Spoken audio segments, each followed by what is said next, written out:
Assalamualaikum warahmatullahi wabarakatuh. Innal hamdalillah nahmaduhu wa nasta'inuhu wa nastaghfiruh wa na'udzu billahi min shururi anfusina wa min sayyiati a'malina. Man yahdihillahu fala mudilla lahu wa man yudlil fala hadiya lahu.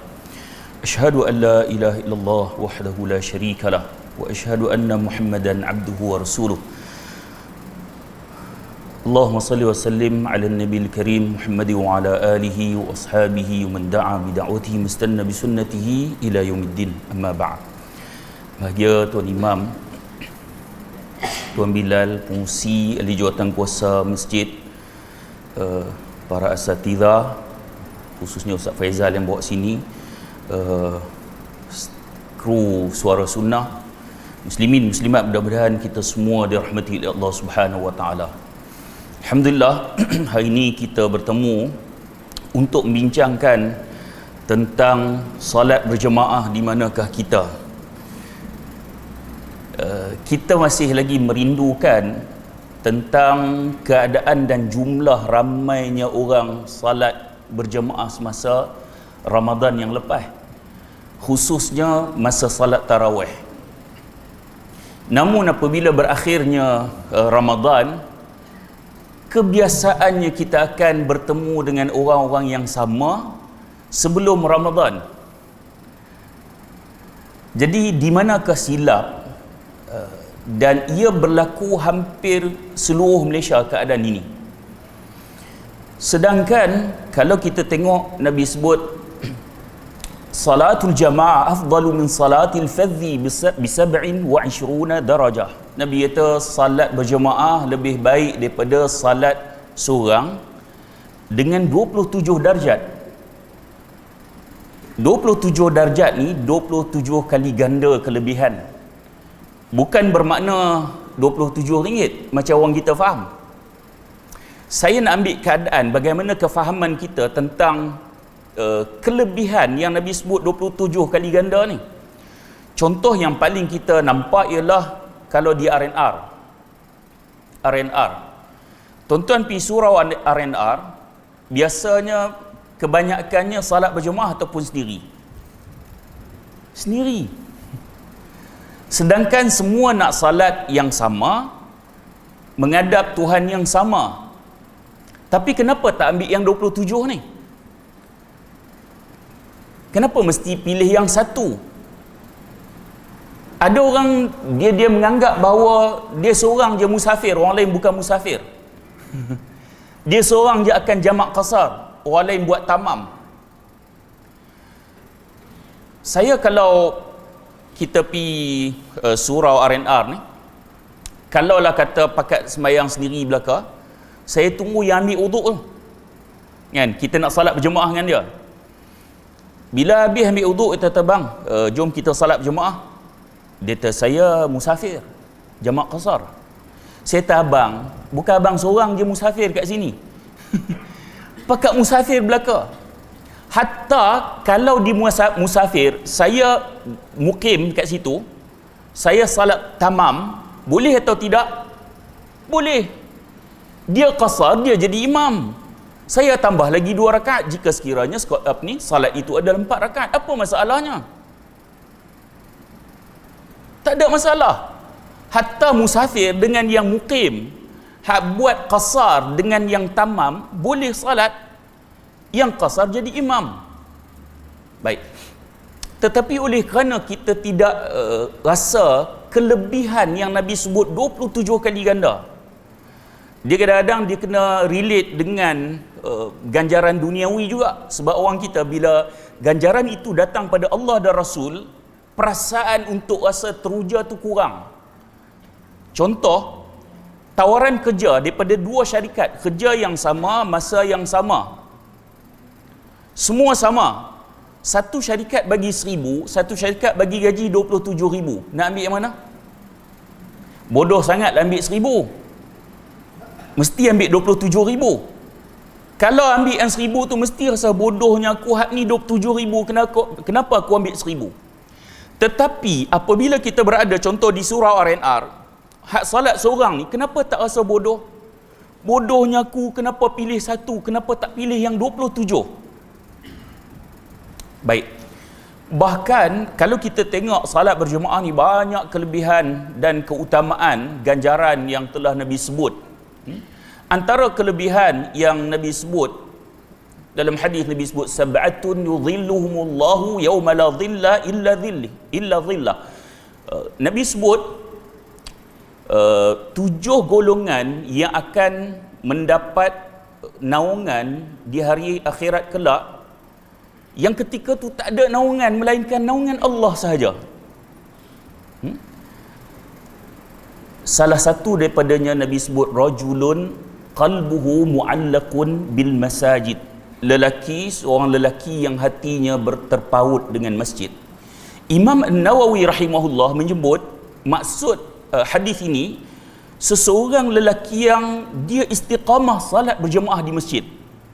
Maksudnya orang yang istiqamah salat berjemaah di masjid akan mendapat naungan oleh Allah Subhanahu wa taala di ketika tidak ada naungan lain.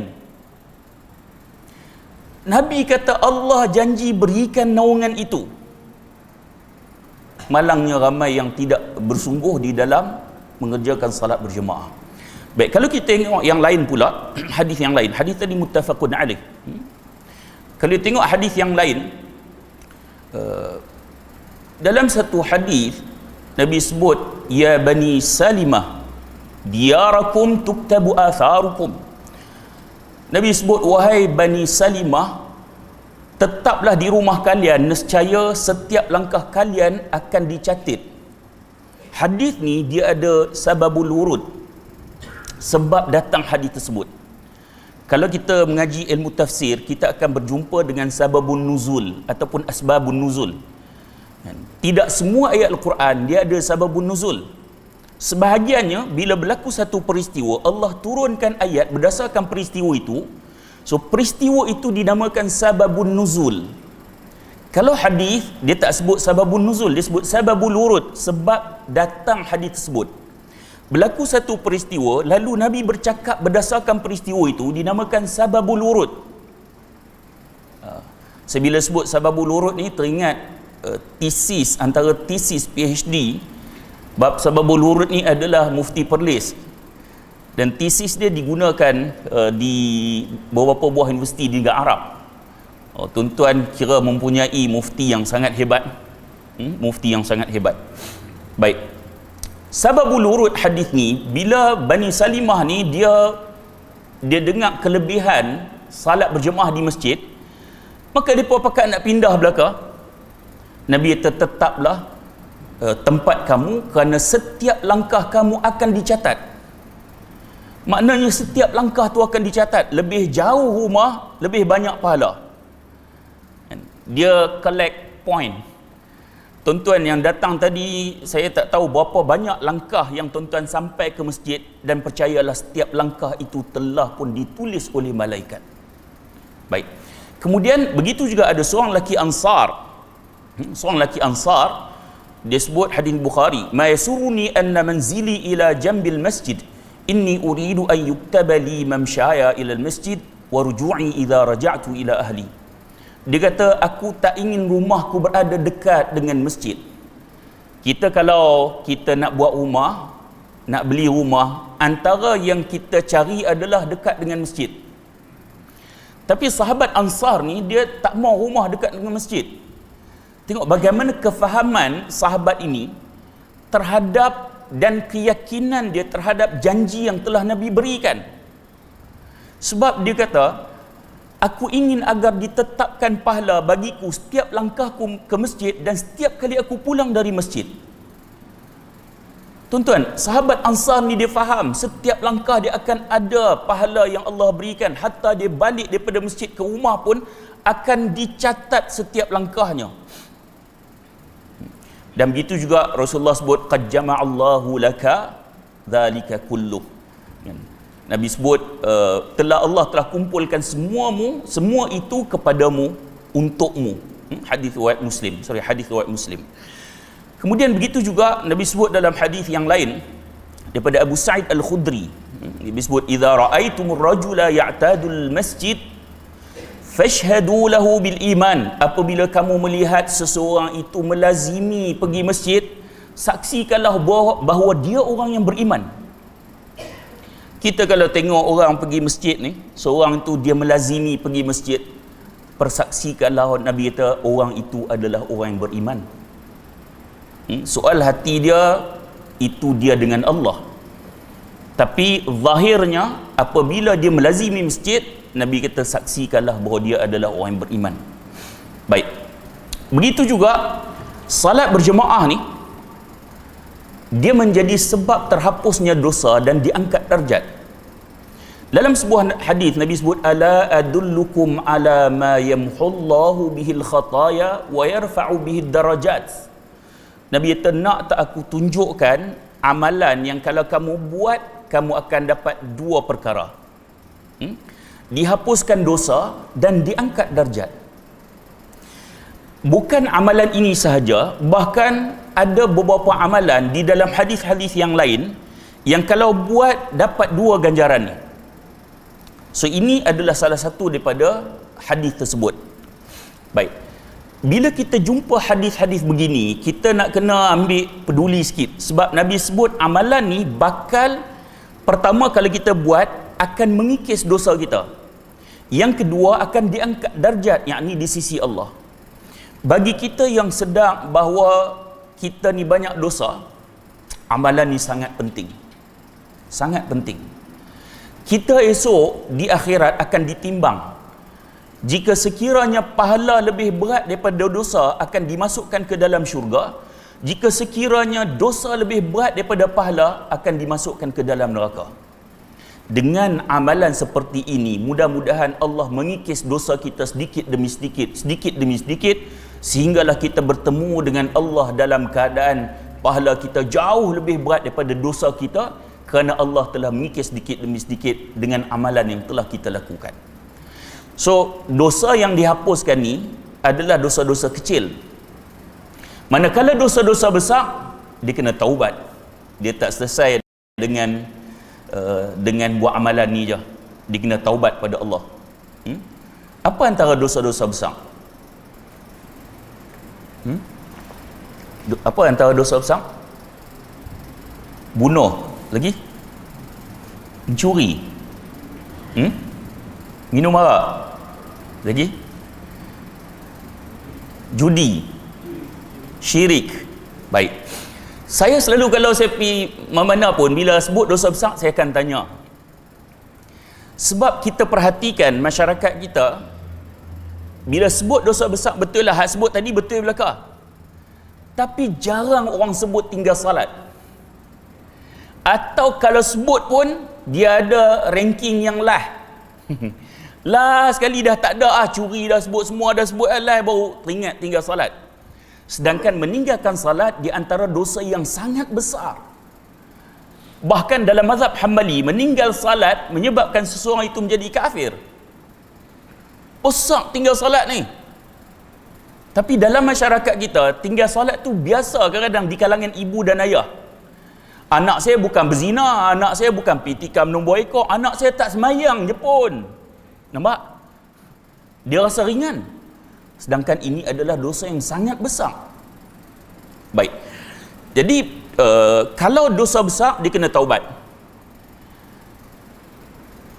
Kalau dosa yang melibatkan taubat ni, jika sekiranya dosa itu langsung dengan Allah, apabila ia ada kaitan pula dengan manusia, tak boleh settle terus dengan Allah, kena juga settle dengan manusia tu. Kan? Ada orang dia mungkin tikam nombor ekor, dia main judi, dia dosa, dan dosa itu dosa besar. Dia bertaubat langsung kepada Allah, mudah-mudahan Allah ampunkan dosa dia. Tetapi ada yang lain, dosa dia melibatkan manusia yang lain. Mungkin dia fitnah, dan dia kena settle dengan manusia tersebut. Sebab tu apabila berkaitan dengan manusia yang lain, yang ni kena berhati-hati lebih sikit. Kan? Sebab dalam masyarakat kita kadang buat dosa tu dengan manusia. Ambil duit orang, pergi umrah, balik tu nampak muka macam suci tu. Ambil duit rakyat umpamanya. Bukan kat Malaysia lah. Ambil duit rakyat umpamanya. Kemudian pi umrah, balik-balik dilihat sebagai suci. Sedangkan ia ada kaitan dengan manusia yang lain. Baik. Pertama sekali, dihapuskan dosa. Buat amalan ni, dihapuskan dosa. Yang kedua, diangkat darjat. Diangkat darjat ini, diangkat darjat di sisi Allah. Bukan di sisi manusia. Manusia memandang orang lain hebat mungkin kerana pangkat dia. Kan? Tadi ni ketua kor agama, mungkin silap kot, kapten bersara kor agama kan. Kor agama. Baik. Orang melihat seseorang itu hebat mungkin kerana pangkat dia besar. Masyarakat melihat seseorang tu hebat mungkin kerana harta dia banyak. Masyarakat mungkin melihat seseorang tu hebat mungkin gelaran ataupun title yang ada pada dia. Mungkin Datuk Seri, dan mungkin gelaran agamawan yang orang panggil sebagai Tuan Guru, Tuan Syekh. Mereka yang dilihat hebat di sisi manusia belum tentu hebat di sisi Allah. Belum tentu. Sebagaimana Uwais Al-Qarni, beliau tidak dikenali oleh masyarakat di dunia ni, tetapi dikenali oleh penduduk di langit. Uwais Al-Qarni, dia tak jadi sahabat walaupun dia hidup di zaman Nabi. Sebab sahabat ni, dia ta'rif dia diawali dengan man laqiyan Nabi, siapa yang pernah bertemu dengan Nabi. Tak disebut ta'rif sebagai sesiapa yang pernah tengok Nabi, tak. Sebab apa? Sebab ada di kalangan sahabat Nabi yang buta. Contohnya Ibnu Ummu Maktum. Hak ni yang kita nak cerita kuliah subuh esok ni. Ibnu Ummu Maktum, sahabat Nabi yang buta. Dia jumpa dengan Nabi, tapi dia tak tengok Nabi, dia buta. Hidup zaman Nabi, dia pernah bertemu dengan Nabi, kemudian beriman dengan apa yang Nabi bawa, dan kemudian dia mati dalam keadaan beriman, baru dipanggil sahabat. Sebab tu puak Syiah dia tak ada sahabat-sahabat Nabi yang murtad. Yang tu bukan sahabat. Dia tak kena dengan ta'rif. Syiah kata sahabat pun ramai murtad. Dan kita settle dengan ta'rif dulu.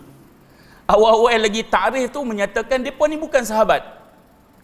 Kerana syarat menjadi sahabat mestilah dia mati dalam keadaan beriman. Baik.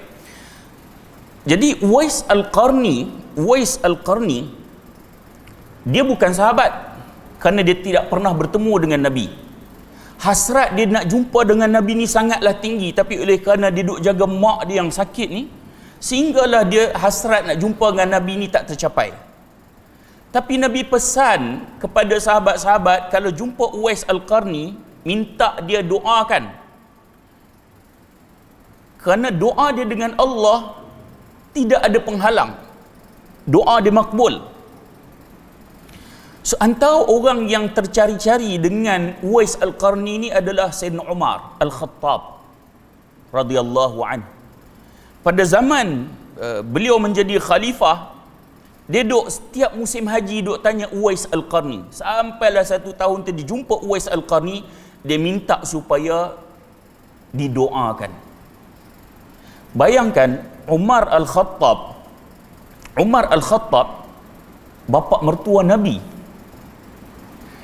salah seorang daripada 10 orang yang dijanjikan syurga, khalifah yang kedua. Kemudian Nabi kata, kalau ada Nabi selepas aku, nescaya Umar orangnya, sangat istimewa. Tapi bila jumpa Uwais, dia minta Uwais mendoakannya. Padahal dia tu confirm ahli syurga dah. Tapi oleh kerana Nabi sebut kelebihan Uwais, jadi sebab itu kedudukan seseorang itu mungkin dilihat hebat di dunia, tetapi belum tentu hebat di sisi Allah. Belum tentu. Orang panggil dia Tuan Syekh, Mungkin orang nampak dia hebat, tapi belum tentu dia hebat di sisi Allah. Sebab tu saya selalu sebut, orang yang bercakap di depan tidak semestinya lebih hebat di sisi Allah berbanding orang yang mendengar. Belum tentu. Boleh jadi di sisi Allah ada orang yang mendengar jauh lebih hebat daripada orang yang bercakap. Tuan-tuan dan puan-puan sekalian, jadi Nabi sebut dihapuskan dosa, diangkat darjat di sisi Allah. Kemudian Nabi sambung lagi, sebab sahabat kata, bala ya Rasulullah, bahkan wahai Rasulullah, nak tahulah amalan apa? Nabi sebut isbarul wudu' alal makari, sempurnakan wudu dalam keadaan sukar. Para ulama hadis bincanglah sukar ni macam mana, waktu subuh, dalam keadaan sejuk, pelbagai lah. So kesukaran-kesukaran apa pun yang kita masih sempurnakan wudu, dia akan dapat ganjaran ni. Oleh kerana kita ni di Malaysia jenis ayak banyak, kita selalu melakukan pembaziran ketika mengambil wudu. So kita nak sebut yang tu je lah. Ketika ambil wudu, minimalkan penggunaan air, kerana ia lebih bertepatan dengan sunnah Rasulullah SAW. Sebab orang Melayu ni, kalau kita tengok, dia ambil wudu tu, dia buka kuat. Sekali dia huluk kaki tu, kira dia mau kena semua. Kan? Mengambil wudu dengan penggunaan air yang minima, ia lebih bertepatan dengan sunnah Rasulullah sallallahu alaihi wasallam. So start pada hari ini, kita mungkin pipe kita buka tu, kita dah kena slow. Waktu slow tu kita ingat Rasulullah meminimalkan penggunaan air ketika ambil wudu, kita dapat pahala sunnah. Baik. Kemudian Nabi kata kasratul khuta ilal masajid, banyakkan langkah ke masjid. Banyakkan langkah ke masjid. Dalam hadis-hadis yang lain ada dibincang tentang satu langkah dihapus satu dosa dan diangkat darjat di sisi Allah. Banyakkan langkah ke masjid. Tuan-tuan, mungkin ada orang dia kata saya naik kenderaan, kan? Adakah saya boleh dapat ganjaran ni? Wallahu ta'ala alam, Allah maha kaya, Allah boleh bagi. Tapi zahir hadis ni sebut langkah. So macam mana nak buat? Mungkinlah, sebab ia dibincangkan. Tuan-tuan, jauhkan sikit parking tu. Ada orang kalau boleh, dia parking tu 3 langkah dah masuk masjid lah. So jauhkan sikit, kan? Kecilkan sedikit langkah agar banyak langkahnya kita sampai ke masjid ni. Dan setiap penggunaan minyak, kereta ataupun motor, mudah-mudahan ia ada ganjaran di sisi Allah. Tapi zahir hadis ni menyebut dengan jelas langkah itu ada ganjaran yang lebih lagi. Ganjaran yang lebih lagi. Kemudian wantizarus salah ba'da salah, tunggu salat ke salat yang lain. Fadzalikumur ribat. Tunggu salat ke salat yang lain, dan Nabi sebut itu adalah ribat. Hadis riwayat Muslim. Ribat ni dikaitkan dengan jihad. Lebih tepat lagi berjaga di medan jihad, berjaga malam di medan jihad. Ada sebahagian mujahidin mungkin dia shift, dia tidur, kan? Kemudian hak lain tu dia ribat, dia jaga malam. Dan di belakang ni ada umat Islam yang perlu pengawalan dan mereka yang berkawal. Sedetik mereka ni terlalai, maka boleh mengakibatkan kehilangan nyawa. Saya share sikit lah pengalaman masa dalam tentera tu. Masa awal-awal training tu, masuk askar, kami grup kami ni ditugaskan, ni training masa tu kat hutan Lahad, tak silap saya, ditugaskan ada misi serangan hendap, kan? Serang hendap. So serang hendap ni ibaratnya dapat A1 info, kawasan itu, jalan itu akan dilalui oleh musuh. Cuma bila dia nak lalu tak tahu. Kalau tuan-tuan tengok antara yang hebat dengan serang hendap ni adalah Mujahidin Chechnya, khususnya semasa pemerintahan General Khattab. Waktu tu Rusia rugi banyak sebab Khattab ni dia hebat, dia buat serang hendap ni dia hebat. Sebab tu Rusia dia telah melakukan pelbagai cubaan untuk membunuh Khattab tapi tak berjaya. Tak berjaya. Akhirnya apa yang mereka buat ialah mereka guna puak munafik hantar surat kepada Khattab, dan surat itu telah diletakkan racun, dan Khattab telah meninggal dunia diracun. Mudah-mudahan Allah kurniakan syahid pada beliau. Ni Khattab ni antara tokoh yang hebat dalam serang hendap mah. Sangat hebat. Baik. Kami dihantar lebih kurang turun truk tu kat hutan tu dalam 2:30 petang. Kemudian jurulatih kata musuh akan datang bila-bila masa. So kalau musuh lalu kamu tak tembak, gagal. Tu misi dia kan. Jadi kami duduk tunggu lah. Daripada 2:30 petang tu kan, tunggu sampai malam dengan hujan lebat, dengan kutu babinya. Waktu tu baru rasa macam mana penangan kutu babi. Sebelum tu duk tengok cerita Piramli lah. Waktu tu baru rasa kutu babi macam mana. Dia sangat gatai dan pedih. Jadi duk tunggu tengah malam, hujan lebat, sampailah besok pagi jurulatih lalu pukul 8.30.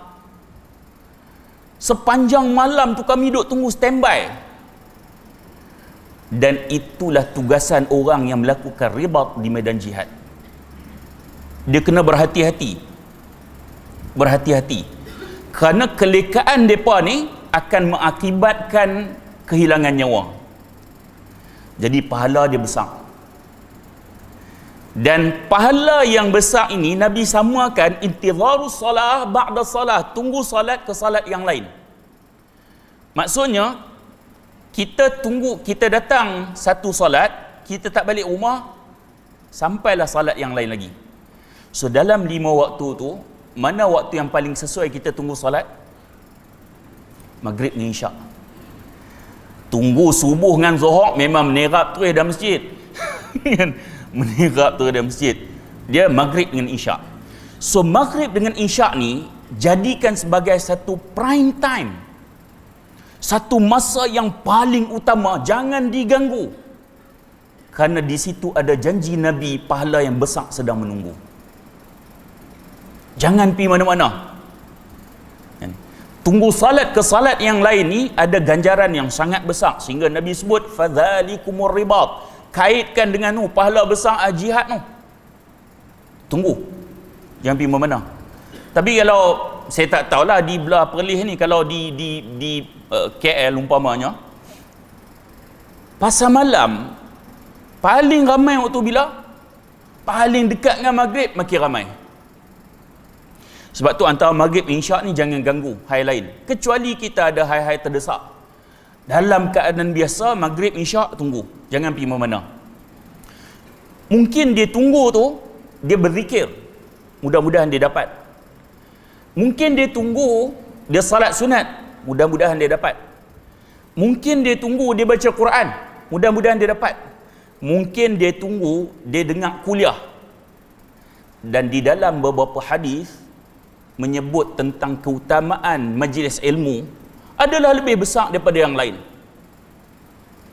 Sebab ada orang dia berzikir tapi zikirnya kosong kerana tidak ada ilmu.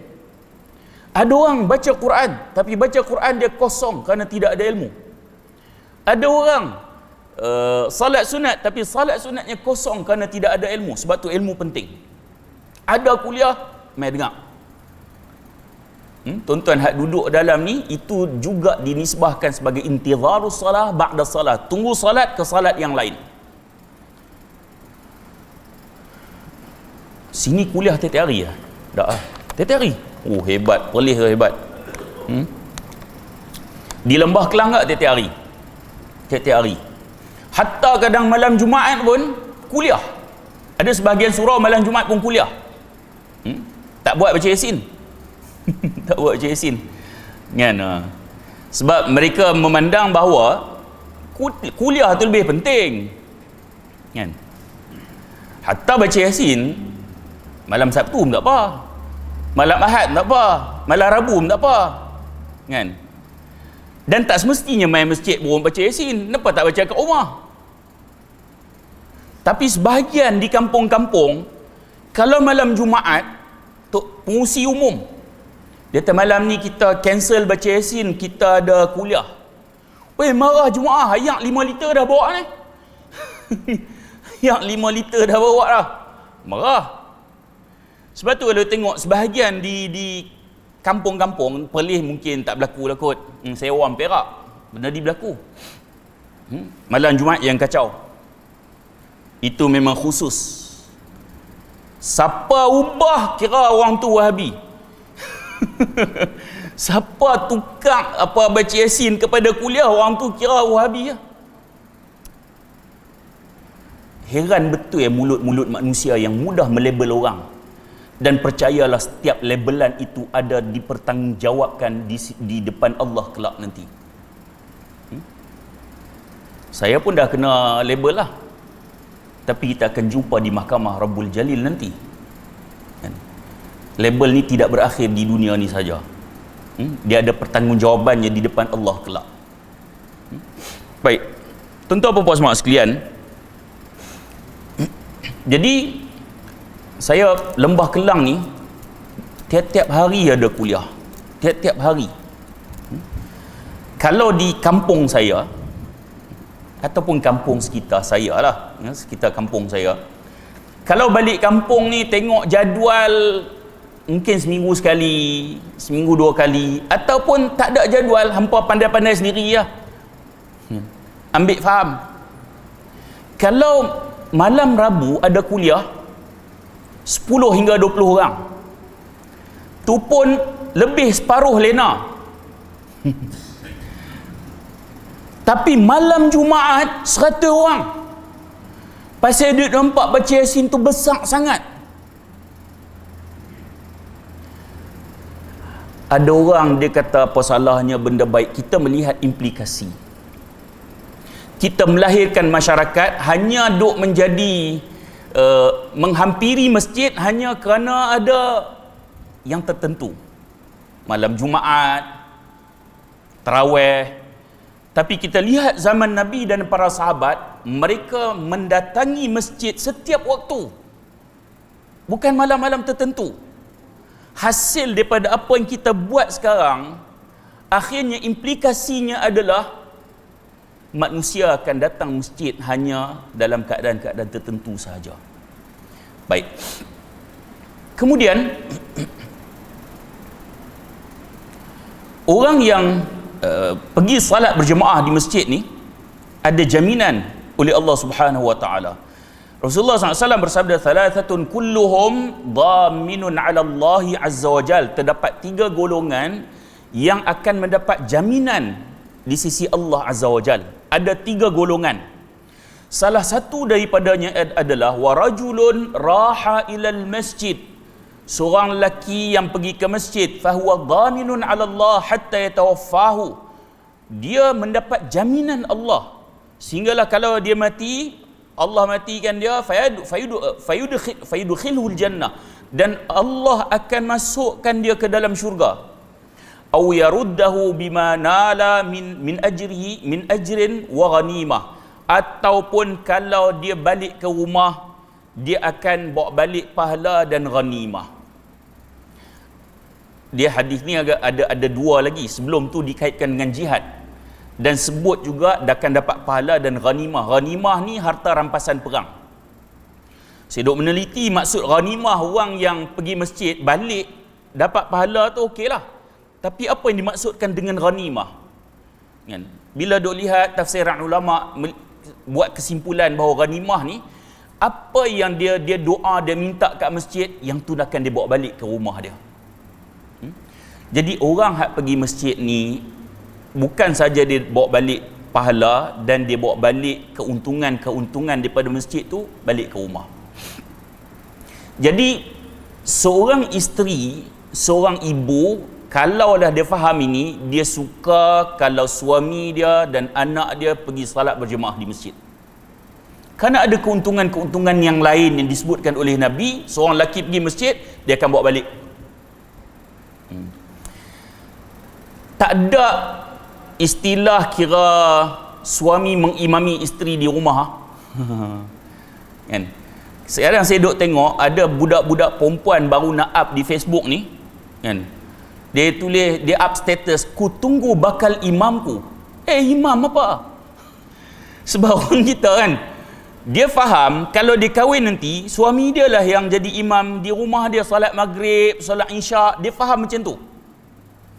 Para isteri Nabi yang disebut sebagai ummahatul mukminin, ibu bagi sekalian orang beriman, tak pernah minta Nabi jadi imam salat berjemaah di rumah.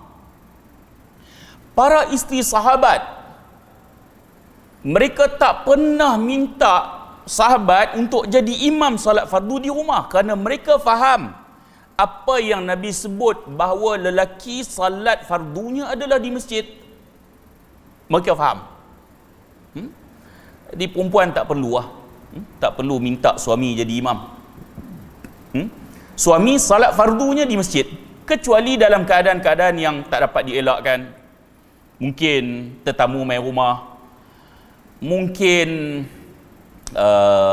ada urusan yang sangat penting, kan? Itu lain. Dalam keadaan biasa, main masjid.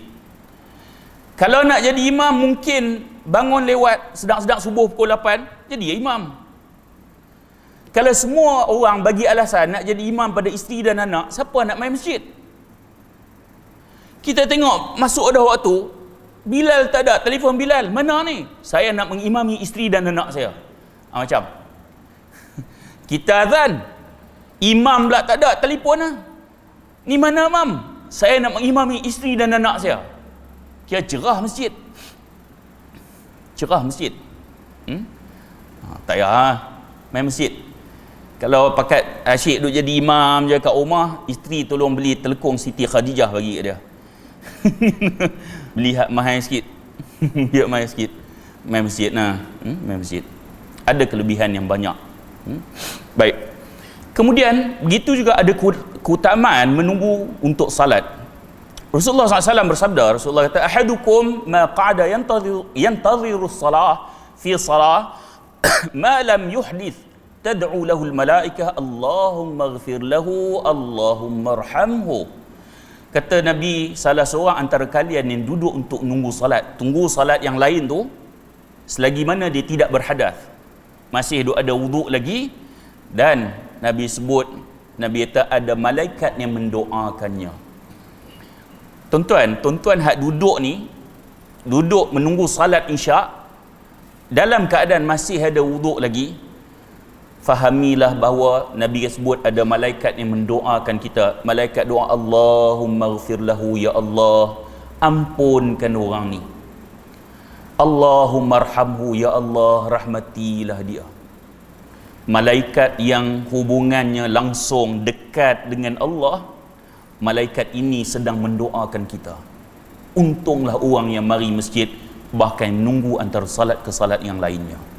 Baik, begitu juga antara perkara-perkara yang tak dapat di tempat lain melainkan di masjid adalah hadis Nabi kata, "Lau ya'lamun nasu ma fil nida'i was-saffil awwal thumma lam yajidu illa an yastahimu alaih lastahamu." Nabi kata, kalaulah manusia tahu pada kelebihan panggilan azan, yakni main salat di masjid, was-saffil awwal, dan saf pertama, nescaya manusia terpaksa mengundi untuk mendapatkannya. Maksudnya Nabi sebut, kalau manusia tahulah kelebihan saf depan ni, manusia terpaksa mengundi. Kalau tak mengundi, pakat bertumbuk. Contohnya, kita salat maghrib, sagi isyak, nak salat, Nabi kata kena mengundi. Kalau tak mengundi, bergaduh. Kita bagi contoh duniawi sikit. Kalau kita layout seorang 1000 saf depan sahaja, agak berebut tak? Rasa ada bertumbuk nak pergi duduk depan. Hatu Nabi sebut tu. Kalau manusia tahulah kelebihan pada saf depan ni. Tapi malangnya orang kita, dia tak berebut. Kan? Tak berebut. Kita tengok hari Jumaat, kalau ada depan kosong, dia bukan pergi depan, dia sila orang sebelah. Sila. Baik hati sungguh. Kan? Padahal kelebihan saf yang lebih depan, lebih besar ganjaran dia. Tapi malangnya, saya benda ni saya nak kait sikit lah.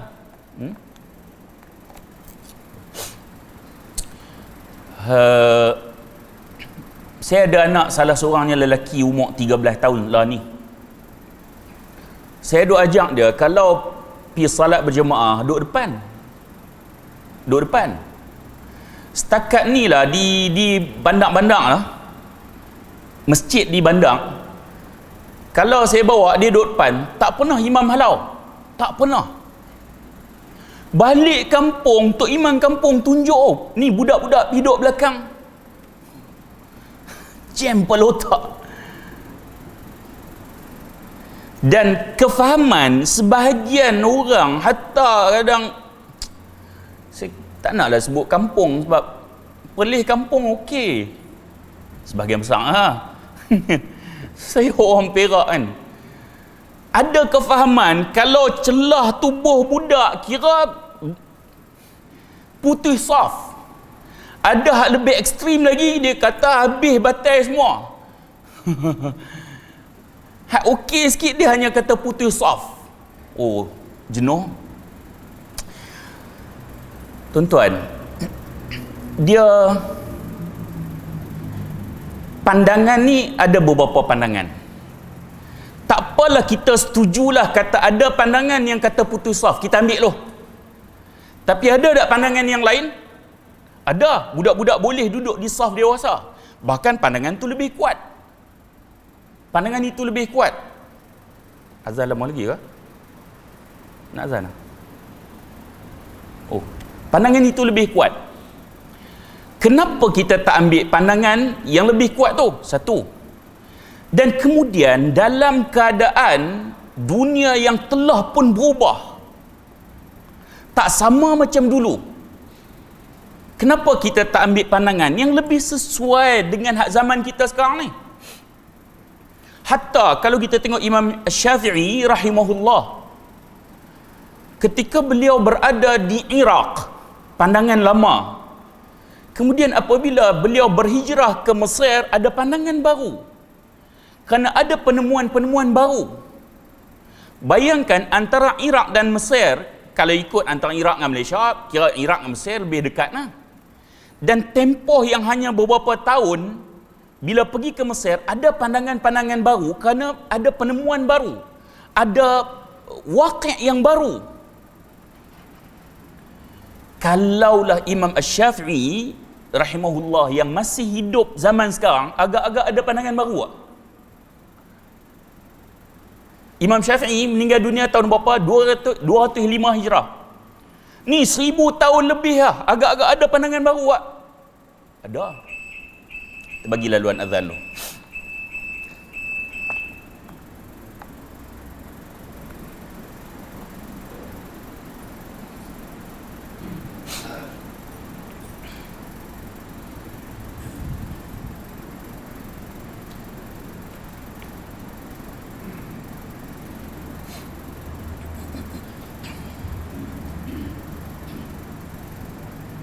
Allahu Akbar, Allahu Akbar, Allahu Akbar.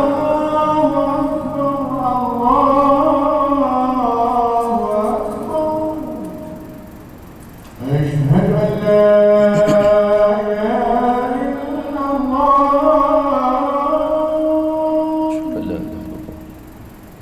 Asyhadu an la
حي على الفلاح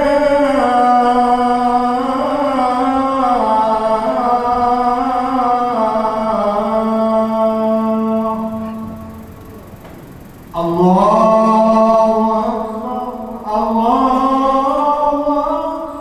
أكبر لا إله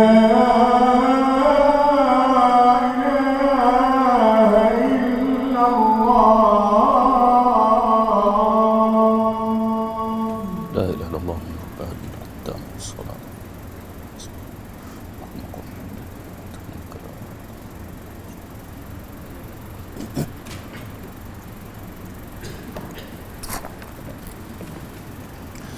Baik, kita sambung balik. Oleh kerana ada pandangan-pandangan yang lebih sesuai dengan keadaan sekarang, kenapa kita tak ambil? Kenapa mesti terkongkong dengan pandangan yang kadang-kadang tak sesuai pun? Saya bagi contoh. Saya kalau tempat saya pula, rumah saya satu PJ, satu dekat Melawati. So saya duduk sembahyang kat masjid tu, dia ada papan soft untuk kanak-kanak tu belakang. Tapi kalau saya bawa anak saya pergi duduk depan, tak, imam tak allow lah, cuma dia letak soft belakang tu. Cuma ada di kalangan budak-budak memang dia duduk soft belakang tu. Kalau saya pergi masbuk, beberapa kali saya pergi masbuk, ada urusan, tak pernah saya tengok mereka tak main. Budak-budak ni hak duduk soft belakang, tak pernah tak main. Dan ia realiti. Tuan-tuan kalau pergi hak masjid ataupun surau mana hak duduk soft sebaris budak-budak saja, memang mereka main. Kita nak marah kat mereka pun tak boleh. Kita dulu budak-budak buat tak? Member sujud lah ni buat macam ni lah. nak bubuh kan, kita pun main. Jadi apa kata kalau kita ambil pandangan yang boleh duduk di sebelah soft orang dewasa? Budak ni kalau duduk sebelah ayah dia tak main, pasal asing hak dia main tu. Kalau tujuan kita bawa budak anak kita nak mengajar, kalau dia duduk main sampai bila dia nak belajar? Kan? Satu. Yang kedua, zaman sekarang ni tak macam dulu dah. Tonton tengok dalam Facebook video-video pencolekan budak ni bukan berlaku tepi jalannya. Ada beberapa kes colek budak dalam masjid. Dalam masjid. Kita duduk solat tiba-tiba kita dengar bising belakang. Kita takut pesan dia duduk bising ke anak aku ke apa ni. Kita dah tak khusyuk Tiba-tiba diam. Sudah siapa colek dah. Bising salah, diam pun salah. Kalau duduk sebelah kita, selesai masalah. Saya dulu masa kecil ni, saya duduk di Samping Road di KL. Seingat saya umur 6 tahun, mak saya duduk suruh pergi masjid. So antara flat kami duduk tu dengan masjid ni lebih kurang 300 meter. Kira jauh lah. Jalan kaki 300 meter dan keadaan gelap, bukan macam zaman lah ni. 6 tahun balik isyak dalam keadaan gelap seorang-seorang. Masa tu tak ada apa-apa. Lah ni jangan kata 6 tahun, anak saya kalau darjah 6 pun saya tak berani bagi pergi surau seorang-seorang. Keadaan dah tak sama. Kenapa masih jumut lagi? Tuan-tuan puan semua sekalian, kita kadang-kadang ada pandangan, kemudian pandangan tu lebih sesuai. Kita masih jumut dok-dok, kita nak ambil yang ni juga. Saya bagi contoh yang lain. Selalu orang duk tanya, betul ke kalau kita nak musafir, kalau hari Jumaat, kalau keluar lepas subuh kena solat Jumaat. Dia kena keluar sebelum subuh. Dan kadang orang duk pegang sungguh. Fiqah itu zaman 1000 tahun dulu orang parking unta. Waktu tu okey. Lah ni kalau kita nak balik kampung, katalah dekat nak raya, tiket bas ada pukul 12 tengah hari. hari Jumaat kat Kangak tu. Takkan nak keluar pada sini pukul 4:30 pagi.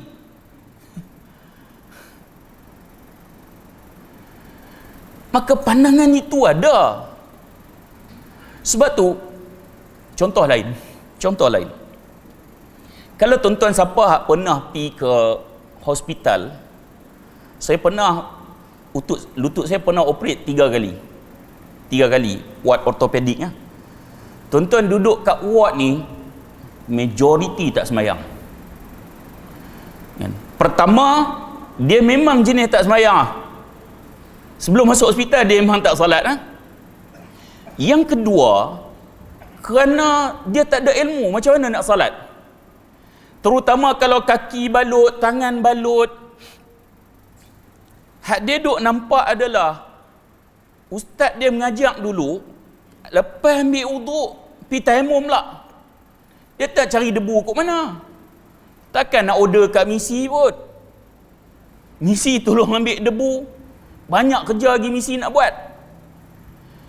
Pandangan itu diberi pada dia, akhirnya dia tak payah sembahyang macam ni, payah. WhatsApp ustaz bagi pandangan hak tu juga. Akhirnya menyebabkan dia tak sembahyang. Kadang-kadang hak ustaz bagi pandangan hak susah ni, dia tak pernah kena balut tangan dan kaki duduk hospital 2-3 bulan. Dia kena macam tu, dia tukar pandangan. Untuk dia. Hak orang dia bagi susah, untuk dia cari hak senang.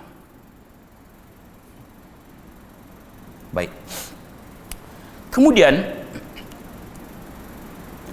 bab ataupun hal berkaitan dengan solat berjemaah ni juga ada ancaman Nabi dalam hadis riwayat Abu Hurairah. Hadis sahih Abu Daud. Saya baca terjemahan sebab kita kelewatan masa, sebab saya nak sentuh sikit isu Syria. Oleh kerana 2 hari sebelum raya saya balik daripada Syria sampai Malaysia. Hadis pada Abu Hurairah radhiyallahu an, dia kata Rasulullah SAW bersabda, sungguh saya ingin menyuruh salat, lalu dikumandangkan iqamah, kemudian saya suruh seorang mengimami salat berjemaah, yakni menggantikan saya, lalu saya pergi bersama beberapa orang yang membawa longgokan kayu bakar ke rumah orang yang tidak mengerjakan salat berjemaah, kemudian saya bakar rumah-rumah mereka dengan api. Ancaman. Walaupun ulama hadis sebut bukanlah Nabi buat sungguh, tak ada satu rumah pun Nabi pernah bakar.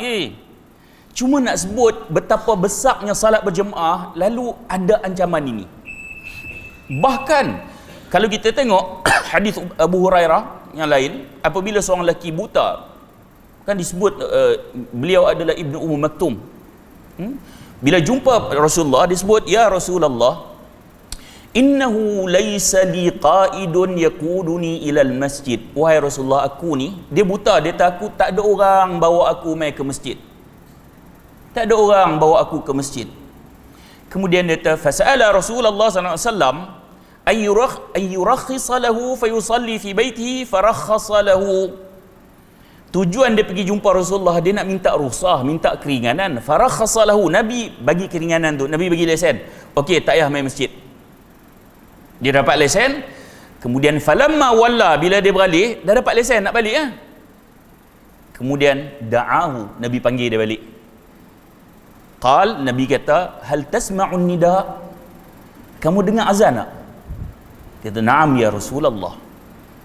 Ya wahai Rasulullah. Kemudian Nabi kata, fa'ajib. Kalau macam tu kena mai.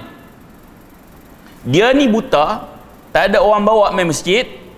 Kemudian tapi dengar azan, Nabi kata mai. Kita tak buta, sihat tubuh badan, kenderaan pula ada, wai suku lagi. Tak mai juga masjid, kacau. Takut kufur dengan nikmat yang Allah telah berikan. Baik, macam inilah sebab kita masa tak mengizinkan, nak bincang panjang tak mengizinkan detail, nanti ustaz-ustaz yang lebih alim boleh bincang isu ni. Dia hukum salat berjemaah di masjid ni, ulama berbeza kepada 3 pandangan. Ada yang sebut sunnat muakkad, ada yang menyebut fardu kifayah, dan ada yang menyatakan wajib. Ini bermakna, saya tak mau bincang ketiga-tiga pandangan ni, cuma nak sebut ada ulama kata salat berjemaah ni wajib. Ada pandangan itu. Tetapi tidak ada ulama yang kata salat berjemaah tarawih tu wajib.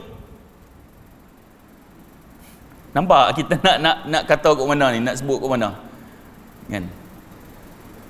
Tapi kenapa orang tarawih ramai, hak salat berjemaah tak ramai? Hak fardu. Sedangkan fardu ni ada ulama kata wajib, tetapi bab salat berjemaah tarawih tak ada ulama kata wajib.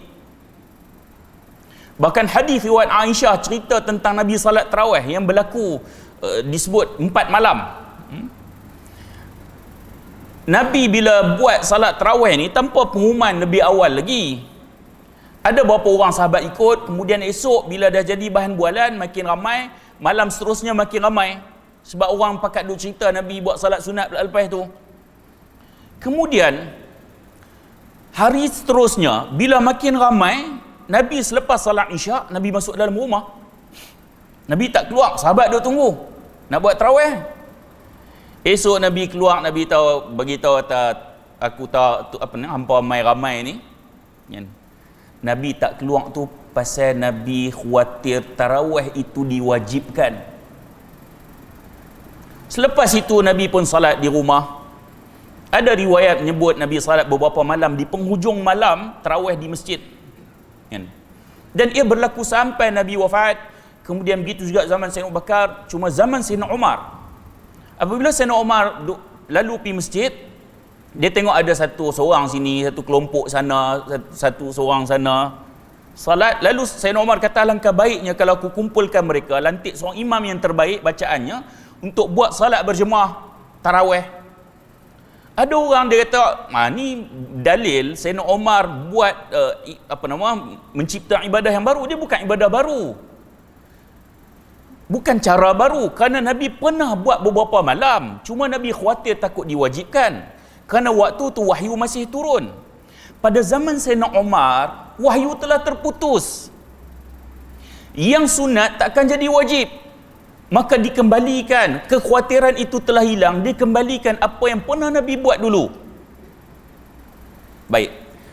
Jadi jika kita lihat di zaman Nabi dan para sahabat, mereka berderu-deru pergi ke masjid untuk salat 5 waktu, tetapi tarawih secara berjemaah adalah optional. Zaman kita, pakar ramai-ramai berderu pergi ke tarawih, had fardu pula optional. Maka kita yang ada kefahaman sikit ni, kita bertanggungjawab menyedakkan orang ramai tentang betapa pentingnya salat berjemaah di masjid, dan ia berlaku pada zaman Nabi dan para sahabat. Kita nak kena gerakkan usaha ni semula. So jangan tarawih penuh. Ingat masa Muha Besar Raja-Raja Umum dulu ni, penuh masjid tu.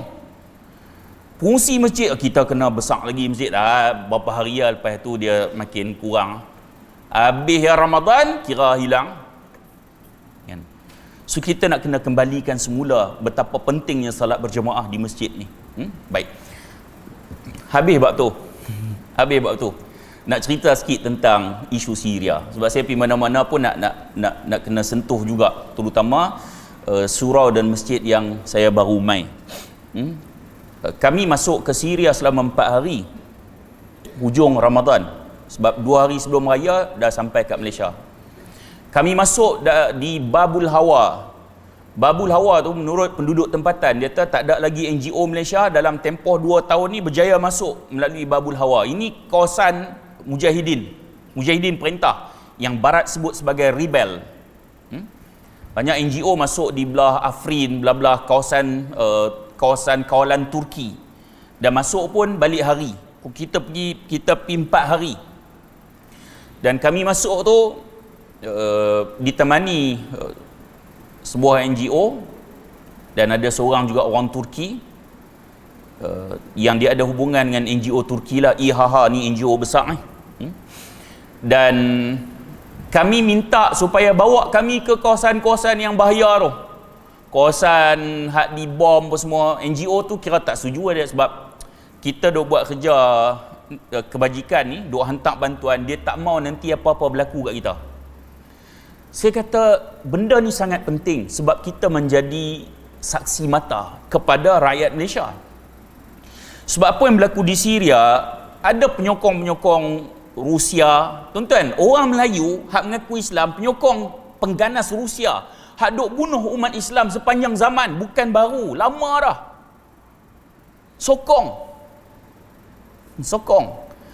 Ada hak penyokong Iran. Sebahagiannya memang Syiah hak sokong Iran. Sebahagiannya oleh kerana tokoh dia kata Iran adalah penyelamat ummah. Tokoh politik dia kata Iran adalah penyelamat ummah, dia sokong. Jadi isu Syria ni ramai ada yang kata fake lah. Di Syria sebenarnya aman, tak ada apa-apa berlaku, tu semua gambar video palsu, dan kita sebut kita nak jadi saksi mata, nak mendedahkan apa yang berlaku di Syria. Dia kata kalau macam tu, okey lah, kita bawa. Boleh kata matlamat kami pergi sana tu tercapai lah. Cuma satu je kita minta, tak berkesempatan. Kita minta nak jumpa antara pimpinan mujahidin, nak tanya beberapa soalan. Kan? Yang tu je tak berkesempatan sebab mereka rasa waktu tu tak sesuai. Dengan keadaan yang rencam tu, mereka kata tak sesuai. Baik. Jadi kami masuk, kami duduk di menginap di pejabat sekolah anak yatim lelaki. Sekolah anak yatim lelaki. Kemudian kami dibawa pergi ke masuk Idlib. Sepanjang perjalanan Idlib ni kita lihatlah kesan-kesan tembakan, kesan-kesan runtuhan, dan kami pula dibawa ke Jabal Arba'in. Jabal Arba'in ni dia macam Cameron Highland Malaysia. Tempat pelancongan, kawasan sejuk, banyak buah-buahan, kira tempat cantik.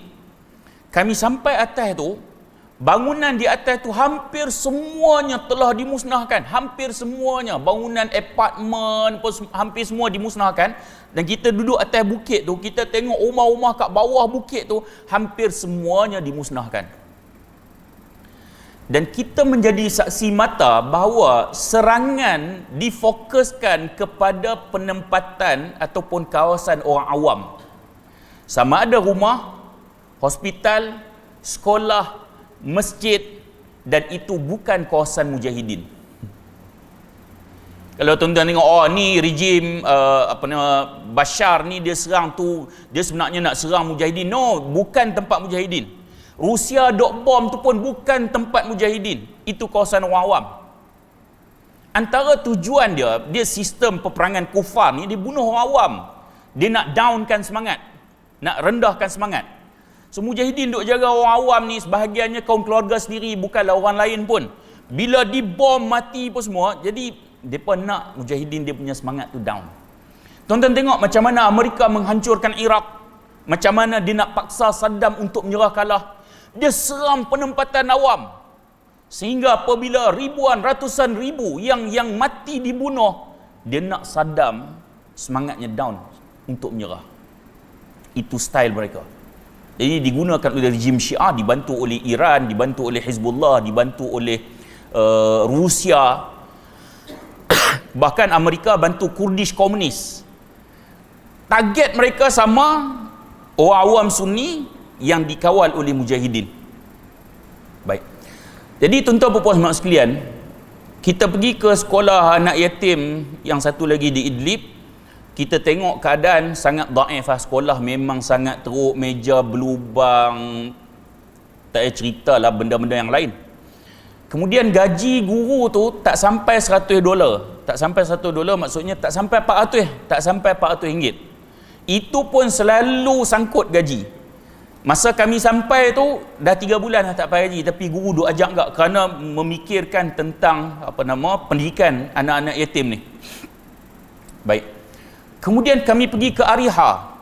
Sampai kawasan Ariha tu, kawasan tu semalam tu tak sampai 24 jam berlaku pengoboman peluru berpandu daripada jet Rusia. So kita melihat sendiri bangunan-bangunan yang rosak. Dan apa yang menariknya adalah di balik runtuhan dan kerosakan bangunan ni masih ada keluarga yang bersihkan rumah, angkat batu blok yang besar keluar, kemudian bersihkan pada habuk apa semua. Depa masih nak duduk lagi dalam tu sebab depa tak ada pilihan lain. Kalau tak duduk dalam tu, depa terpaksa jadi pelarian. 2-3 hari sebelum kami pergi ke Syria, kami share gambar dan video sebuah family yang duduk di bawah pokok zaitun. Tak ada khemah, tak ada makanan. Kita share video dan gambar tu.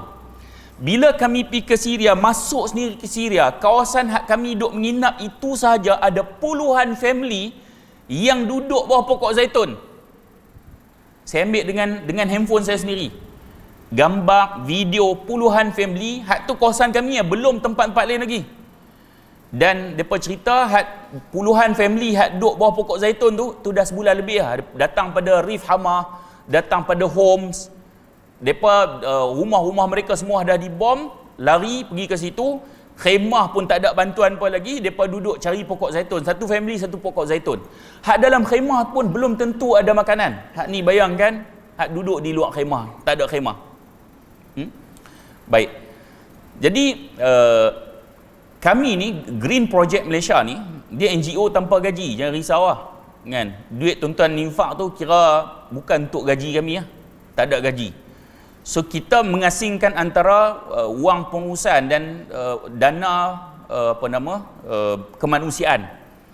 Kalau kita nak pengurusan, kita kata kita nak pengurusan. Contohnya kita nak pergi hari tu, saya duk pergi ceramah apa semua, saya sebut kita nak wang pengurusan. So jamaah yang bagi tu dia tahu hak ni duit pengurusan. Kan, nak beli tiket apa semua. Jadi kita NGO kecil ni kita hanya mampu buat sikit. Selepas pergi sana, kita kata dengan NGO satu lagi tu, kita sebut kita nak bina sekolah anak yatim. Sebab mereka duk bawa kami lawatan sekolah anak yatim ni, yang lelaki, hak perempuan tu di khemah. Di khemah-khemah pelarian ni sangat daif, sangat daif. Jadi mereka nak buat sekolah hak perempuan juga dekat dengan sekolah lelaki tu. Kita kata yang ni kita akan bantu. Sebab kita melihat pendidikan sangat penting. Kalau pendidikan tak diberi pada budak-budak ni, kalau jatuh rejim Shah Bashar Assad, maka hak akan naik adalah puak-puak dia juga yang ada pendidikan. So pendidikan sangat penting. Generasi yang kalau jatuh Bashar Assad, kita nak umat Islam yang Sunni ni untuk perintah Syria. Baik, jadi kita nak buat sekolah anak yatim tu. Jadi tuan-tuan tengok, tuan-tuan boleh melalui saya ataupun tuan-tuan tengok dalam page Green Project Malaysia ataupun Asri Khalid. Green Project Malaysia ni itu kali ke-3 dah tu. Kan? Dah kena terminate dengan Facebook. Kita syak penyokong Rusia, penyokong kufar, pengganas Rusia dan penyokong pop Iran ataupun Syiah. Jadi tak apalah depa nak report ke apa, baik pergi depa. Kena terminate, kita buat lain. Dan tuan-tuan juga boleh tengok dalam Facebook saya Asri Khalid.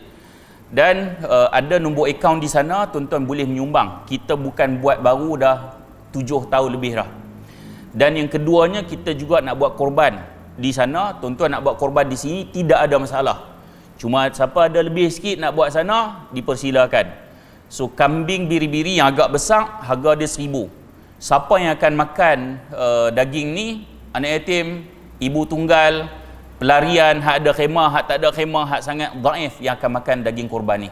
Kita kalau musim korban tu buka peti timpa daging korban mati tu. Punya banyak daging korban. Depa sampai tak ada makanan kan. Jadi siapa hak ada duit lebih tu bolehlah buat korban di sana. Nak buat sini tidak ada masalah. Sekadar itu saja. Mudah-mudahan pertemuan kita ada manfaat. Kalau ada salah silap, saya minta maaf berbanyak dan saya sudahi dengan aqulu qawli hadza wa astaghfirullahal azim li wa lakum. Wassalamualaikum warahmatullahi wabarakatuh.